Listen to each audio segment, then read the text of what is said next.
Hello everyone, আর একটু নতুন ভিডিওতে তোমাদের সকলকে স্বাগত জানাই। আজকে আমরা দেখব যে এএনএম জিএনএমে যে এবছর কাট অফ করবে তার তিনটে কারণ, ঠিক আছে? তো অবশ্যই কারণগুলো ভালো করে বোঝার চেষ্টা করবে, আশা করছি তোমরা বুঝতে পারবে। ঠিক আছে, তো চলো শুরু করা যাক।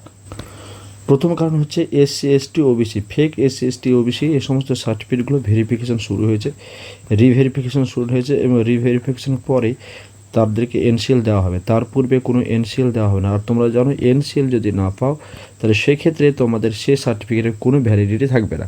তো ভর্তির ক্ষেত্রে যদি এই এনসিএল না পাও তাহলে সে ভ্যালিডিটি থাকবে না। ফলে সে সমস্ত সার্টিফিকেটগুলো বা যে সমস্ত ক্যান্ডিডেটগুলো সে সমস্ত ফেক এসসি এসটি সার্টিফিকেট দেখিয়ে তারা ফর্ম ফিল আপ করিয়েছিল, তো সে সমস্তগুলো বাদ যাবে। এবং বাদ যাওয়ার ফলে অনেকে কাউন্সিলিংয়ে পার্টিসিপেট করতে পারবে না, ঠিক আছে? তার আগেই বাদ পড়ে যাবে।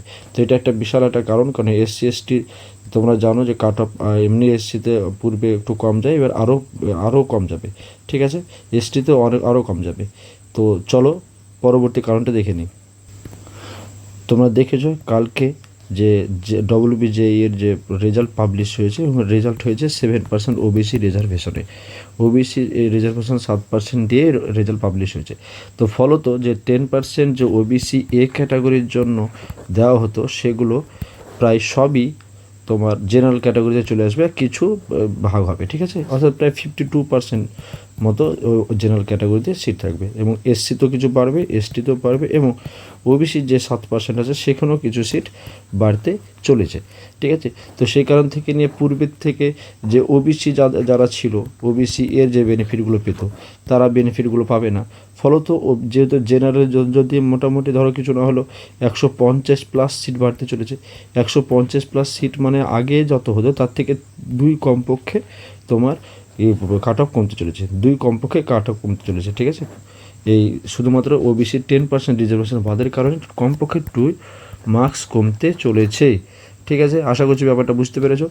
তো চলো পরবর্তী বিষয়টা জানার চেষ্টা করি যে আর একটা কী কারণে তোমাদের এই কাট অফ কমতে চলেছে। অন্য অন্য বছরের তুলনায় এবার কিন্তু প্রশ্ন কঠিন এসেছে, ঠিক আছে? চিরাচরিত নিয়মে যেরকম কোয়েশ্চেন হয় তার থেকে এবছর কোয়েশ্চেন যথেষ্ট মডারেট ছিল এবং স্ট্যান্ডার্ড ছিল।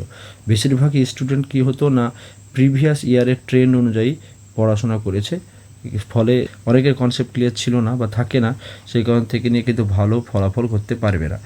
অনেকে অ্যাভারেজ এবং 50 বা 50 আশেপাশে সমস্ত ক্যান্ডিডেট রেজাল্ট করবে। কিছু কিছু থাকবে যারা টপ নচ থাকবে, বাকি বেশিরভাগই তোমার ওই 50 আশেপাশে বা 55 এরকম থাকবে। তো সেই কারণ থেকে নিয়ে যেহেতু কোয়েশ্চেনের এবার কোয়ালিটি চেঞ্জ হয়েছে, সেই কারণ থেকে এনে চিরাচরিতের বাইরে কাট অফ কমতে চলেছে, ঠিক আছে? কমপক্ষে প্রিভিয়াস ইয়ারের থেকে 10 কমপক্ষে কমবে, ঠিক আছে? তো মোটামুটিভাবে প্রিভিয়াস ইয়ারের থেকে তুমি 11 মাইনাস করতে পারো, ঠিক আছে? যে কমপক্ষে 11 কমতে চলেছে তোমাদের এবছরে সমস্ত ক্যাটাগরি ওয়াইজ, শুধু জেনারেল ক্যাটাগরি নয়, জেনারেল, এসসি, এসটি, ওবিসি সমস্ত ক্যাটাগরির ক্ষেত্রে কমপক্ষে 11 কমতে চলেছে প্রিভিয়াস ইয়ারের থেকে। তাই যারা মোটামুটি 50+ যারা পেয়েছো তারা সবাই অবশ্যই কাউন্সেলিং অবশ্যই করাবে। যারা 50 বা 50-এর আশেপাশে যারা আছো, মোর দ্যান 50, তারা অবশ্যই কাউন্সেলিং করাবে, কারণ কাউন্সেলিং না করালে তুমি এলিজিবল থাকবে না, ঠিক আছে? আরও একটি বিষয় তোমাদের জন্য খুবই গুরুত্বপূর্ণ, সেটা হচ্ছে কাউন্সেলিং প্রসেস বা কলেজ চয়েস ফিলিং। তোমরা কলেজ কীভাবে চুজ করবে সেটার উপরে ডিপেন্ড করবে কাট অফ কম বেশির ব্যাপারে, ঠিক আছে? তো সেটা কাউন্সেলিংয়ের ব্যাপারটা কীভাবে ডিপেন্ডেন্ট হয় সেটা আমরা পরবর্তী একটা ভিডিওতে অবশ্যই আলোচনা করব। তো ততক্ষণ পর্যন্ত সবাই ভালো থাকো, সুস্থ থাকো, আর ভিডিও যদি ভালো লাগে তো অবশ্যই লাইক করতে ভুলো না। ধন্যবাদ সকলকে।